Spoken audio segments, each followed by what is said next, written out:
चलिए, last lecture में हमने डिस्कस किया था AIEEE 2011 और 12 के पूछे गए क्वेश्चन। आज हम डिस्कस कर रहे हैं AIEEE 2013 के मॉडर्न फिजिक्स के क्वेश्चन। मॉडर्न फिजिक्स के ही क्वेश्चन हम कंटिन्यूसली करे जा रहे हैं, ठीक है। आपके 2012 तक कर चुके हैं। अब ये क्वेश्चन जो आपके सामने बोर्ड पर दिख रहे हैं, ये आपके AIEEE 2013 और 2014 के पूछे गए क्वेश्चन है, जिनमें से ये जो क्वेश्चन है, ये पहला क्वेश्चन है, ये 2013 में पूछा गया है। बाकी ये जो दो क्वेश्चन है, ये आपके 2014 में पूछे गए हैं। तो पहले अपन डिस्कस कर लेते हैं AIEEE यानी JEE 2013 में पूछा गया क्वेश्चन क्या है।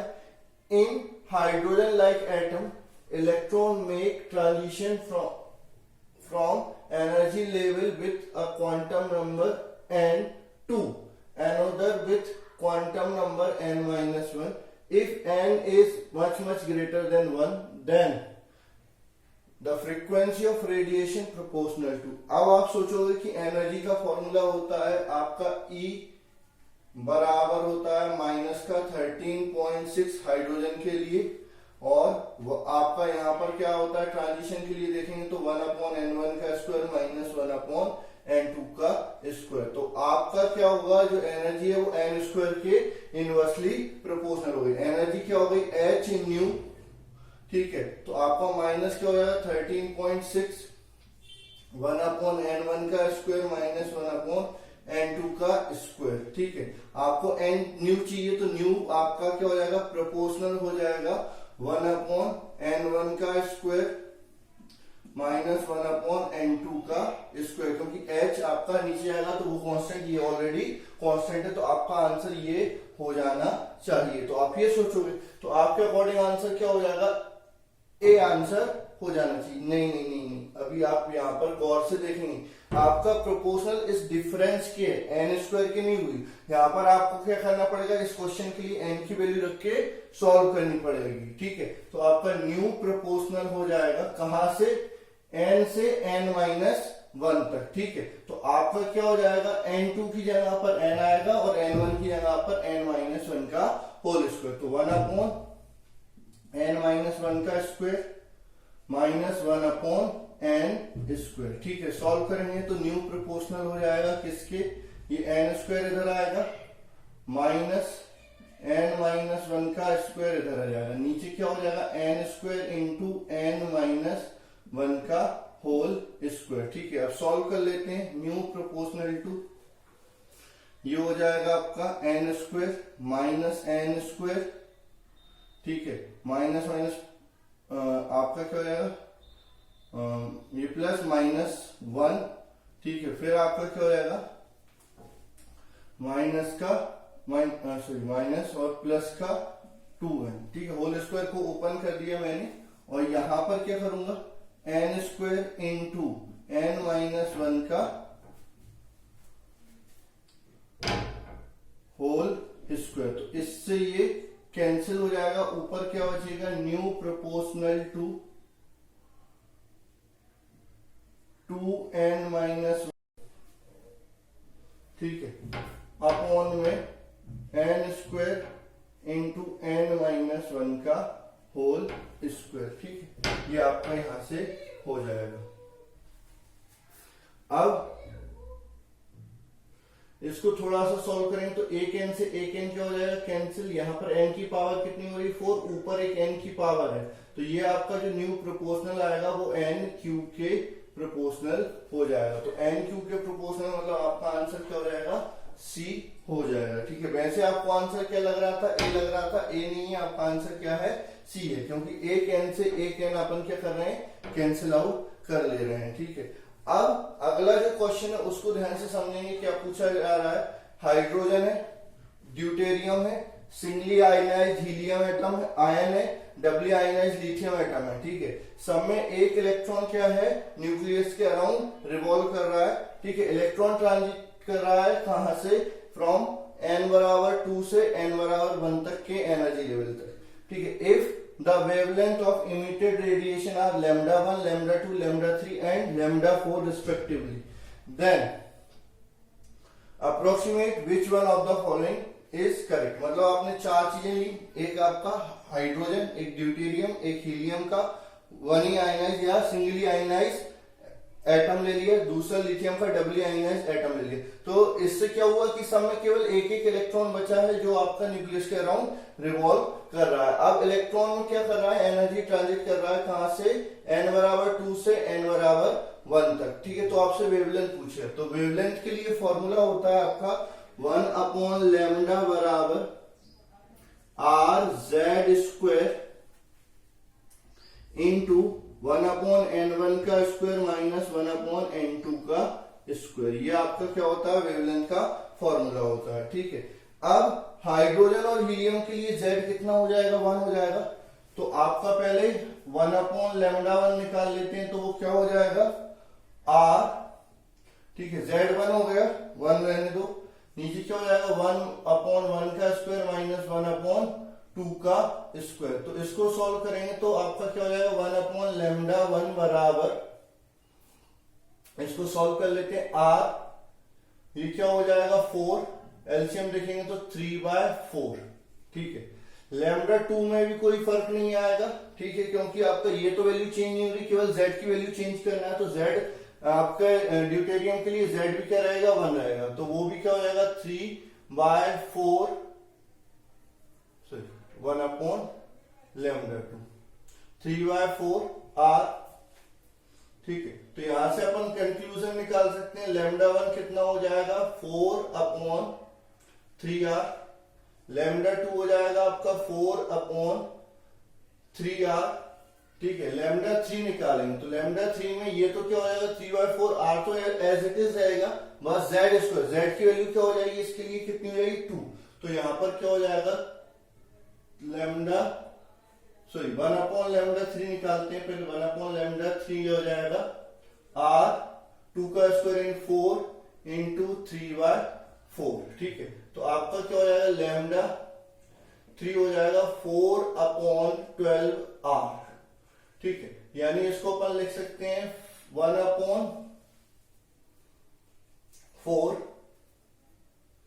ठीक है 4 अपॉन 3r। ठीक है, इसको लैम्डा 1 लिख सकते हैं, या लैम्डा 1 अपॉन 4 लैम्डा 1 लिख सकते हैं। ठीक है, ऐसे ही लैम्डा 4 की वैल्यू निकालेंगे तो z की जगह क्या आ जाएगा 3 का स्क्वायर 9, तो आपका 1 अपॉन लैम्डा 4 क्या हो जाएगा 9 3r/4। ठीक है, तो यहां से क्या कंक्लूजन निकलेगा, लैम्डा 4 कितना हो जाएगा, लैम्डा 4 हो जाएगा 4 अपॉन 3r इंटू 1 अपॉन 9, यानी आपका 1 अपॉन 9 टाइम्स ऑफ लैम्डा 1। ठीक है, अब देखो लैम्डा 1 और लैम्डा 2 तो क्या है, बराबर है। ठीक है, किस क्वेश्चन में दिख रहे हैं, केवल एक ही ऑप्शन में दिख रहे हैं, फर्स्ट में।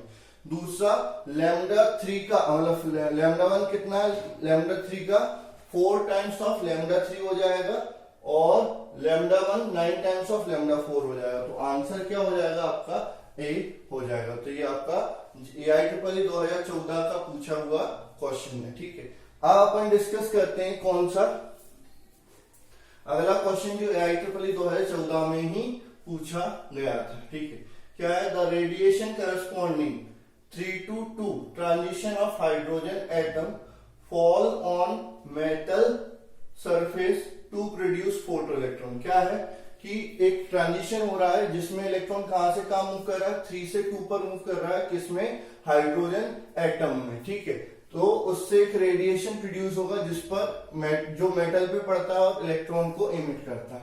तो पहले अपन बात करते हैं कि इस ट्रांजिशन से कितनी एनर्जी निकलेगी। ठीक है, तो आपका h न्यू निकालना है, तो h न्यू कितना हो जाएगा 13.6, कहां से ट्रांजिट हो रहा है 2 से 3 पर। ठीक, तो आपकी इसकी एनर्जी क्या हो जाएगी, h न्यू बराबर हो जाएगी 13.6, इधर क्या हो जाएगा ये 4 इंटू 9, तो ये क्या हो जाएगा 4 इंटू 9 यानी 36 हो जाएगा। ऊपर क्या हो जाएगा 9 माइनस 4 यानी 5 हो जाएगा।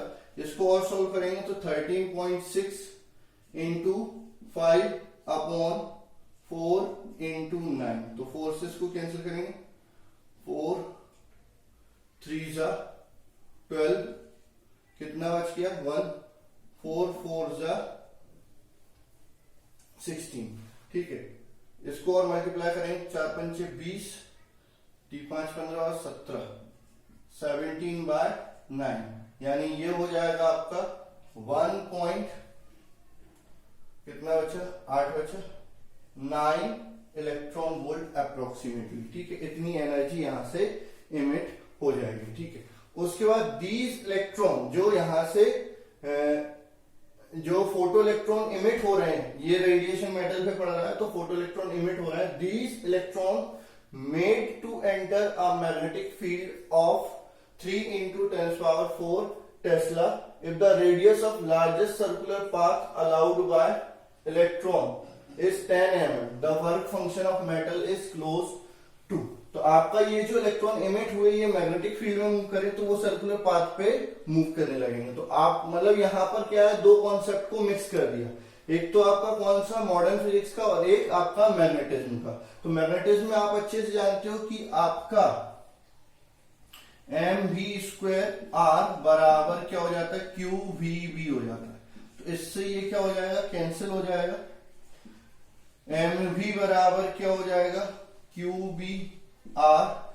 ठीक है, तो आपको काइनेटिक एनर्जी चाहिए तो आपकी इलेक्ट्रॉन टोटल एनर्जी तो इतनी हो गई, काइनेटिक एनर्जी कितनी हो जाएगी, हाफ mv², यानी आपका क्या हो जाएगा 1/2 mv के whole square divided by m, यानी आपका क्या हो जाएगा 1/2 q² b² r² upon 2 upon में m। ये आपकी एनर्जी हो जाएगी, काइनेटिक एनर्जी या मैक्सिमम काइनेटिक एनर्जी इलेक्ट्रॉन की। ठीक है, इसको सॉल्व कर लेते हैं।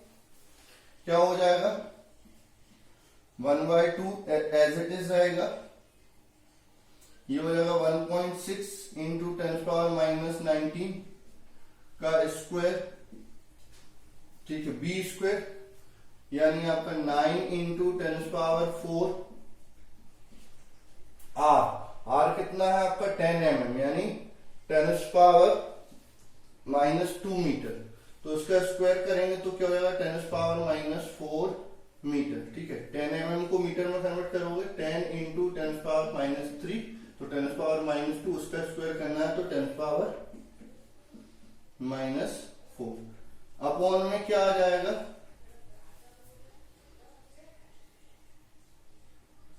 ठीक है, इसका स्क्वायर करेंगे तो ये आपका 8 होगा। सॉरी, ठीक है, इसके बाद अपॉन में क्या आएगा, अपॉन में आपका आ जाएगा मास, किसका, इलेक्ट्रॉन का। तो इलेक्ट्रॉन का मास कितना होता है, 9 × 10⁻37। ठीक है, तो इससे 9 से 9 क्या हो जाएगा, कैंसिल हो जाएगा। ठीक है, और 37 को ऊपर ले जाएंगे। ठीक है, मैं इसमें से क्या कर रहा हूं, ये 1.6 × 10⁻⁻19 हटा रहा हूं क्योंकि ये तो आपका किसमें आएगा, जूल में। इलेक्ट्रॉन वोल्ट में अगर मेरे को कन्वर्ट करना है तो 1.6 × 10⁻⁻19 का मल्टीप्लाई कर दूंगा। तो ये आपका हो जाएगा के ई मैक्स बराबर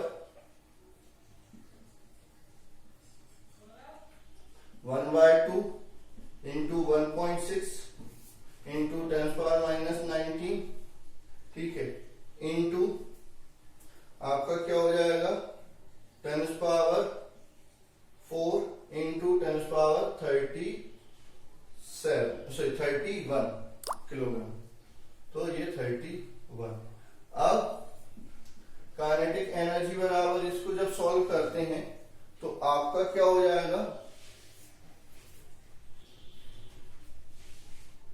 ये हो जाएगा आपका 0.8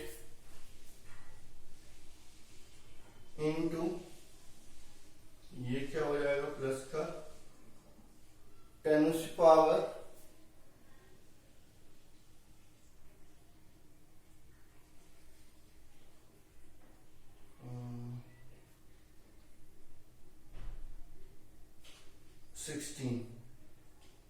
इलेक्ट्रॉन वोल्ट। थोड़ा सा लग रहा है कि पावर ज्यादा हो गई, पावर में कुछ मिस्टेक हुआ है, थोड़ा सा अपन एक बार चेक कर लेते हैं। क्यू हो गया इलेक्ट्रॉन का स्क्वायर, तो एक तो आपका वैसे भी क्या होना था, कैंसिल होना था, एक बचेगा 19। ठीक है, क्यू² v²,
दिया होगा, क्योंकि थोड़ा सा मिस्टेक मेरे को लग रहा है।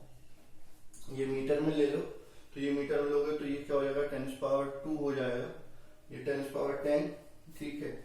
उसके बाद अपन 10⁻10 लेंगे, तो 10⁻10,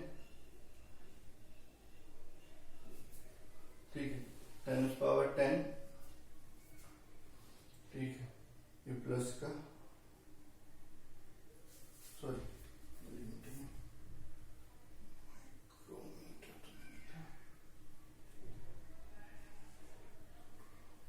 ये थोड़ा सा क्वेश्चन में यहाँ पर मिस्टेक है, ठीक है, जो बोर्ड में दिया गया है। यहाँ पर आपका मिलीमीटर की जगह माइक्रोमीटर होगा, तो 10⁻⁻5 ये हो जाएगा 10⁻⁻5, -5 का स्क्वायर करेंगे तो -10, या नैनोमीटर कुछ होना चाहिए था, लेकिन पावर बहुत ज्यादा वेरिएट कर रही है। क्या होगा मेरे को थोड़ा सा देख कर कर रहा हूँ। 10⁻⁻8, हाँ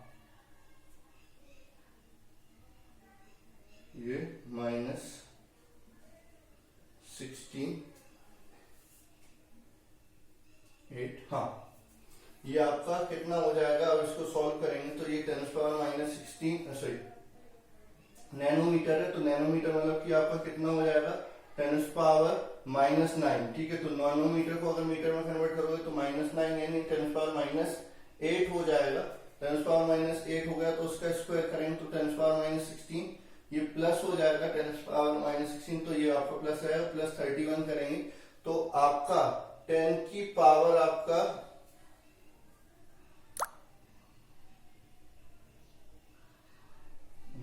एक मिनट -19 प्लस -8 नहीं प्लस 31 यानी आपका क्या हो जाएगा 19 में से 12, 4 नैनो भी नहीं होगा, 4 एंगस्ट्रोम भी नहीं होगा,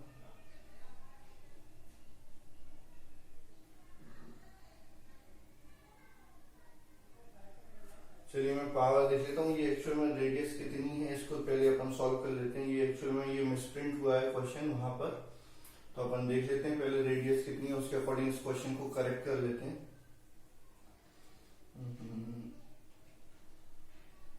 10⁻⁻19 plus 31, 12 plus 8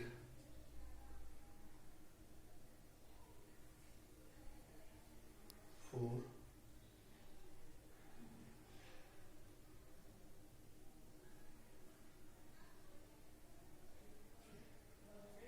20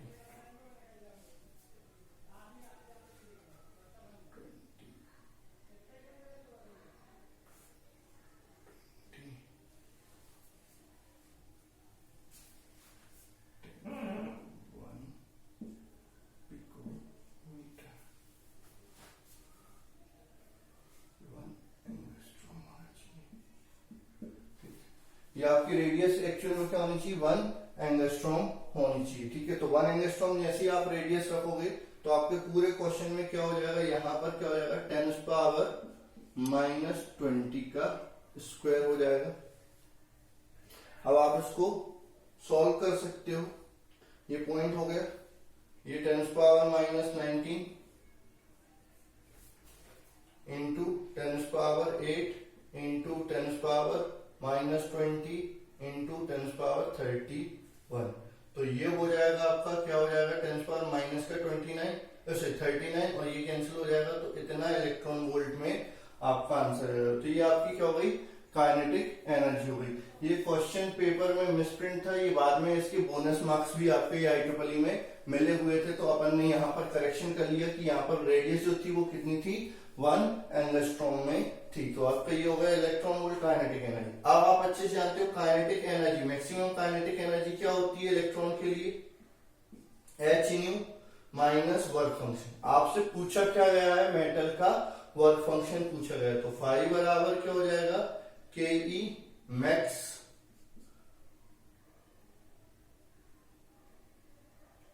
sorry H new minus के ई मैक्स, ये आपका क्या हो जाएगा वर्क फंक्शन हो जाएगा। तो यहाँ पर वैल्यू रख दो, एच न्यू ऑलरेडी आप निकाल सकते हो 1.9, मैक्सिमम काइनेटिक एनर्जी निकाल सकते हो 0.8 इलेक्ट्रॉन वोल्ट, तो वर्क फंक्शन क्या हो जाएगा आपका 1.1 इलेक्ट्रॉन वोल्ट हो जाएगा। ठीक है, तो आपके कई क्वेश्चन ऐसे भी आ जाते हैं आपके बोर्ड सॉरी IEEE में, जिसको बाद में बोनस मार्क्स के तौर पे दिए जाते हैं, क्योंकि उसमें कुछ ना कुछ क्या होता है मिस प्रिंट होता है, लेकिन उस क्वेश्चन को फिर आपको सॉल्व करना पड़ेगा, बिना सॉल्व किए वो क्वेश्चन सॉल्व मतलब होगा ही नहीं। ठीक है, मतलब उसका कुछ ना कुछ आपको आंसर लगाना पड़ेगा। अगर आपने कुछ आंसर नहीं लगाया कि आपने सोचा कि सर ये तो गलत है, हमारे सॉल्व करने पे आंसर ही नहीं आ रहा था, ठीक है, तो आपको कंफर्म होना चाहिए कि ये गलत है, तो कोई सा भी आप मार्क करोगे तो आपको बोनस मिलेगा। अगर आपने इसको अटेम्प्ट ही नहीं किया तो आपको कोई मार्क्स नहीं मिलेगा। तो अटेम्प्ट करना जरूरी है बोनस वाले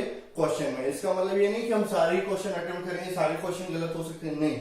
आपकी थिंकिंग कई बार ऐसा हो सकता है कि क्वेश्चन सही हो, किसी और तरीके से किसी और अप्रोच से करना हो, आप गलत अप्रोच पर जा रहे हो, लेकिन ये क्वेश्चन आपका वास्तव में मिसप्रिंट था। यहाँ पर आपका जो 10 मिलीमीटर की 1 एंगस्ट्रॉम आंसर में मतलब क्वेश्चन में होना चाहिए था। तो ये AIEEE 2013 और 2014 के पूछे गए क्वेश्चन है। तो ये क्वेश्चन आपका ऐसा था जिसमें दो कॉन्सेप्ट आपके मिक्स थे। मोस्ट ऑफ द बच्चे इसको समझ नहीं पाते और इसको छोड़ देते। बहुत सिंपल क्वेश्चन है, ज्यादा कुछ नहीं है, फॉर्मूला बेस्ड क्वेश्चन है। ये भी इजी है, ये भी इजी है, तो थोड़ा सा आप देखिए।